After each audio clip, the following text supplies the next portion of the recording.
सभी को नमस्कार, जय हिंद। मेरा आज का वीडियो जबलपुर से रायपुर तक के बीच ट्रेन का सफ़र का है और वापस आते समय मन थोड़ा विचलित हो जाता है, थोड़ा उदास हो जाता है, क्योंकि हम महिलाएं कितनी भी उम्र की हो, मायका छोड़ते समय दुख होता ही है। आज मैं बात करने वाली हूँ जीवन की यात्रा पर। जन्म लेने से ही जीवन की यात्रा शुरू हो जाती है। नए सदस्य के आगमन से घर में खुशी मनाई जाती है। धीरे धीरे बचपन चलता, सब घर हर्षित होता रहता है। खेल कूद और मस्ती में भी बचपन से प्रौढ़ कदम रखता है। चढ़ती है जब मस्त जवानी, बड़े बड़े इरादे होते हैं, दुनिया रंगीन लगती है और मस्ती की नींद में सोते हैं। कब जवानी निकल गई यह पता ही नहीं चल पाता है। इस तरह फिर धीरे धीरे समय बहुत गुजर जाता है। सपने फिर धीरे से अपना रंग रूप बदलने लगते हैं। कमजोरी आ जाती शरीर में, नई सोच घर करने लगती है। जो दुनिया सुंदर लगती थी अब सूखी लगने लगती है। खुद कमाया जिन अपनों को वो ही अब दुखी करते हैं। याद कर जवानी के दिनों को, कुछ खुश होते रहते हैं। गया वक्त नहीं वापस आता, बस चिन्ह छोड़ जाता है। यह जीवन की यात्रा का रहस्य सबको ही भरमाता है। फिर ऐसा लगने लगता है दुनिया ही तो चलताऊ है। व्यर्थ सोचो यहाँ पड़े रहने की, कोई न यहाँ टिकाऊ है। जिस दिन जिसका संबंध आ जाए उस दिन उसको जाना है। साथ में कुछ भी ना जाएगा, बस केवल धर्म ही जाना है। जिसको हम सब अपना समझे वो है बेकार की बातें। गिने हुए दिवस मिले हैं और मिली गिनी हुई रातें। सब कुछ यहाँ का यही रहेगा, कुछ भी साथ न लाए थे। फिर चिंता किस बात की, करना सब कुछ यही पाए थे। जीवन की लंबी यात्रा कभी छोटी भी हो सकती है। जहाँ तक का टिकट मिला यात्रा वहीं तक चलती है। व्यर्थ सोचना यात्रा के बारे में, कैसे कैसे ये गुजरेगी। आज का सूरज अच्छा निकला तो शाम भी निकलेगी। इस जीवन की अनिश्चितता ही अतिशय आनंद दिलाती है। नित नए सवेरे के सपने लेकर रोज रोज आ जाती है। ये जीवन की यात्रा यो ही तो निस्दिन चलती रहती है। जीवन को जैसा जिसने देखा वो वैसा ही उसको कहती है। जीवन समय से बंधी एक यात्रा है। परिवर्तनशीलता समय की सहचरी है। समय को सबसे अधिक बलवान कहा गया है। प्राय लोग समय की भाषा को समझने की भूल किया करते हैं। कभी आंगन में घुटनों के बल शिशु चलता है तो फिर वही अपने पैरों खड़ा होकर दौड़ने लगता है। फिर किशोरावस्था और जवानी, बस दौड़ना ही दौड़ना स्मृति में रहता है और पता ही नहीं चलता कि वृद्धावस्था दस्तक देने लगती है। दौड़ने का जोश शिथिल हो जाता है। समय के रथ का एक ही पहिया होता है।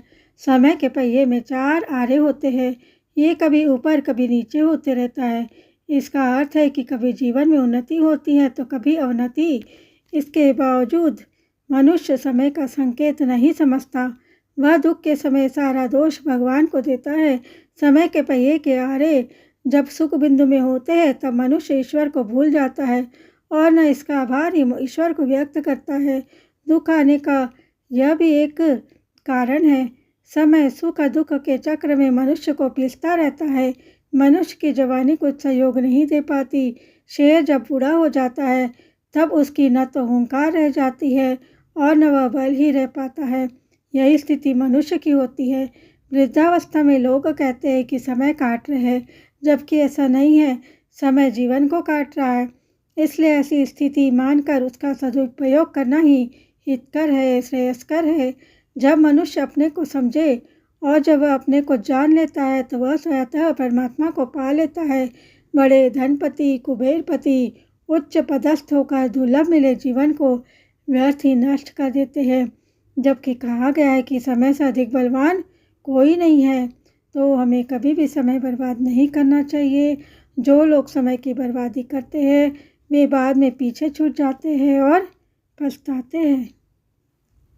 हमारा जीवन हमेशा एक प्रतिस्पर्धा की तरह लगता है। हम हमेशा कुछ हासिल करने के लिए दौड़ते रहते हैं। हम हमेशा प्रतिस्पर्धा यानी कि कंपटीशन से घिरे रहते हैं। हमें यह विश्वास दिला गया है कि हमारी दुनिया अत्यधिक प्रतिस्पर्धी है, इसलिए हम सभी लगातार कुछ जीतने, कुछ साबित करने या किसी को कुछ दिखाने की कोशिश में लगे रहते हैं। किसी पर बढ़त हासिल करने के लिए हम तेज़ दौड़ते हैं और हमेशा दूसरों से आगे रहने और प्रतिस्पर्धा में आगे रहने के लिए हम दौड़ में भागते रहते हैं। हमें यह भी नहीं पता है कि दौड़ कब शुरू हुई। हम कभी भी इस दौड़ का हिस्सा नहीं बनना चाहते थे। यह दौड़ सिर्फ हम अपने लिए नहीं कर रहे हैं। हम सभी कई कारणों से दौड़ते रहते हैं, जिनमें पैसा, भौतिक वस्तुएं, सम्मानजनक स्थिति, परिवार, बच्चे, भविष्य की ज़रूरतें या अन्य कई कारण शामिल हैं। लेकिन हम सभी को दौड़ जारी रखने के लिए मजबूर होना पड़ता है। जब हम पीछे मुड़कर देखते हैं और सोचते हैं तो हमारी दौड़ तब शुरू होती है जब हमें स्कूल में पढ़ने के लिए भर्ती कराया जाता है। हम सभी को पढ़ने के लिए मजबूर किया गया क्योंकि हमें बताया गया था कि हमारे जीवन को बेहतर बनाने का एकमात्र तरीका पढ़ाई करना है। हम सभी को पढ़ने के लिए मजबूर किया गया, भले ही हमें अपने स्कूल या अपनी पढ़ाई में मज़ा नहीं आता था। जब हम अपने स्कूल जाने के लिए रो रहे थे तो हमें हमारी रुचियों के बारे में बताकर हमारे आंसू पोंछे गए और हमारे दिमाग को उन साथीदारों से मिलवाकर चुप करा दिया गया जिनकी खुद स्कूली शिक्षा से कोई दिलचस्पी भी नहीं थी। हमें स्कूल में कड़ी मेहनत करने के लिए प्रोत्साहित किया गया ताकि हम एक अच्छे कॉलेज में जा सके, जिसके कारण हमने अपनी स्कूली शिक्षा में कई मेहनत की। हमें एक बार फिर कॉलेज में कड़ी मेहनत करने के लिए कहा गया ताकि एक उच्च भुगतान वाला कैरियर सुरक्षित हो सके और हमने कॉलेज में भी कड़ी मेहनत करना जारी रखा। लेकिन एक बार फिर हम सभी से अधिक पैसे कमाने के लिए कड़ी मेहनत करने की उम्मीद की जाती है। फलस्वरूप हम हर दिन कड़ी मेहनत करते हैं और पैसा कमाना शुरू कर देते हैं। हम उन वस्तुओं को खरीदना शुरू कर देते हैं जिनकी हमें लंबे समय से इच्छा थी और हम अपनी इच्छाओं को पूरा करना शुरू कर देते हैं। किसी चीज़ की चाहत रखना, उस लक्ष्य को पाने के लिए कड़ी मेहनत करना और फिर किसी और चीज़ की चाहत रखना और अगली इच्छा को पूरा करने के लिए और ज़्यादा मेहनत करना, हमारी ज़िंदगी एक दौड़ बन जाती है। फिर से चीज़ों की चाहत रखना और ज़्यादा मेहनत करना और चीज़ों को हासिल करना, यह चक्र अनिश्चित काल तक चलता रहता है और यह चक्र कभी ख़त्म नहीं होता।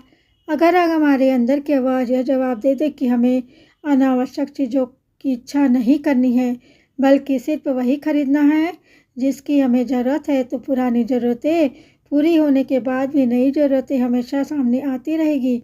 क्या ऐसा नहीं है? इसलिए हम हमेशा किसी न किसी चीज़ के पीछे भागते रहते हैं और जब हम भागते हैं तो हम अपने बच्चों को उसी दौड़ में दौड़ने के लिए तैयार करते हैं।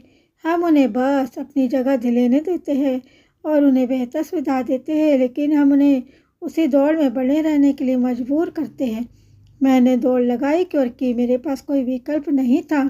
मैं अपने माता पिता के लिए दौड़ा और मेरे बच्चे मेरे लिए दौड़ रहे और मैं इस रिले रेस में भाग लेने वाला अकेला व्यक्ति नहीं हूँ, बल्कि मेरे आसपास सभी लोग इसी रेस में भाग ले रहे हैं और इसी तरह दौड़ रहे हैं। हम सब भेड़ों के झुंड की तरह साथ साथ चल रहे हैं। हम सब चूहों की तरह पीछे पीछे चल रहे हैं, बस एक के पीछे एक दौड़ रहे हैं। लेकिन दौड़ तब भी जारी रहती है जब हमारी ज़िंदगी खत्म हो जाती है। जो लोग भूखे पेट सोते हैं वे भोजन की तलाश में भटकते रहते हैं। जिन्हें अपने भोजन की चिंता नहीं करनी पड़ती वे अपने जीवन को बेहतर बनाने के लिए इधर उधर भटकते रहते हैं। शिक्षित लोग समकालीन उपभोक्तावादी जीवन शैली अपना रहे हैं। धनी लोग अपनी संपत्ति और प्रतिष्ठा की रक्षा के लिए भाग रहे हैं। जो लोग बहुत धनी हैं, जिन्होंने कई पीढ़ियों तक अपनी संपत्ति बनाई है, वे भी किसी न किसी कारण से भाग रहे हैं। इसलिए चाहे हम कोई भी हो या कुछ भी करें, हम सभी एक ही जाति के सदस्य हैं, लेकिन हमारे अंदर जो है एक ही खेल के विभिन्न स्तरों की तरह है। हमारे अंतर क्या है? अंदर में मतलब डिफरेंस क्या है? अलग अलग लेवल है। और खेल जो है वो चूहों की दौड़ का खेल। हम शायद यह मानते हो कि हमने व्यक्तिगत और अपने परिवार की ज़रूरतों के लिए काम करना जीवन का एक ज़रूरी हिस्सा माना, इसलिए हम यह सब भी सवाल कर सकते हैं कि आरामदायक जीवन शैली के अनुभव के लिए प्रयास करने में क्या गलत है। सवाल पूछना अच्छी बात है, लेकिन हम सभी एक जैसे सवाल क्यों पूछ रहे हैं? क्या यह सोच मानवीय स्थितियों का नतीजा नहीं है? अगर ऐसा है तो हमें अपने सोचने के तरीकों पर सवाल उठाने की ज़रूरत है। हमें खुद के लिए सोचने की ज़रूरत है। हमें बेहतर सवाल पूछने की ज़रूरत है। क्या हम अपने व्यक्तिगत बेहतरी के लिए काम करते हैं, या हम अपने शरीर और अपनी आंतरिक प्रवृत्ति को अनदेखा करके पैसे के पीछे भागते हैं? क्या हम अपने परिवार के लिए त्याग करते हैं, या हम काम के चक्र में फंस गए हैं और अपने प्रियजनों के साथ बिताने के लिए हमारे पास समय नहीं है? क्या हम शांतिपूर्ण अस्तित्व चाहते हैं, या हम कभी न खत्म होने वाली दौड़ में मामूली लाभ और महत्वहीन पुरस्कारों के पीछे भागते हुए अपने मन की शांति को खो रहे हैं? क्या हमारा जीवन एक रोमांच नहीं है? हम खुद को यह समझाकर चुप करा सकते हैं कि हम अपने ही रास्ते पर चल रहे हैं और अपने तरीके से काम कर रहे हैं, लेकिन हम हमेशा यह भूल जाते हैं कि जीवन की खूबसूरती इस बात पर निर्भर करती है कि हम कितने संतुष्ट रहते हैं और अपने जीवन की यात्रा का कितना आनंद लेते हैं। क्या हम शांतिपूर्ण जीवन जी रहे हैं, या फिर हम तनावपूर्ण माहौल में जी रहे हैं? क्या हमें अपनी यात्रा आनंददायक लगती है, या फिर हम लगातार बेहतर प्रदर्शन करने के दबाव में रहते हैं? क्या हम जीते हैं, या फिर हम कभी न खत्म होने वाली दौड़ में भाग रहे हैं? हम जिस दौड़ में भाग रहे हैं उसे लगातार अपडेट किया जा रहा है, ताकि हम अंतहीन प्रकृति से ध्यान हटा सके। दौड़ हमारे सोचने और चिंतन करने के लिए नहीं रुकती कि हम हमेशा क्यों दौड़ रहे हैं। दौड़ को इस तरह से डिजाइन किया गया है कि हमें केवल दौड़ने, तेज दौड़ने और दौड़ते रहने के लिए हम प्रेरित होते हैं, और हमें केवल तभी पुरस्कृत किया जाता है जब एक व्यर्थ, कभी न खत्म होने वाली दौड़ में खुद को खो देते हैं। आइए हम खुद से सवाल करें, हम अपने जीवन में क्यों भाग रहे हैं? दौड़ में शामिल होकर हम क्या हासिल कर रहे हैं? हम कब तक दौड़ का बचाव करने के लिए अपने निजी जीवन के व्यक्तिगत दृष्टिकोण का उपयोग करना बंद करेंगे? हमें कब एहसास होगा कि हम सामूहिक रूप से इस धरती पर क्या कर रहे हैं? हम अपने जीवन और अपने समाज में बदलाव लाने के लिए दौड़ को कैसे छोड़ेंगे? ऐसे सार्थक सवाल लगातार पूछने और रचनात्मक बातचीत में भाग लेते रहे, और यहाँ तक वीडियो में बने रहने के लिए आप सभी का बहुत बहुत धन्यवाद।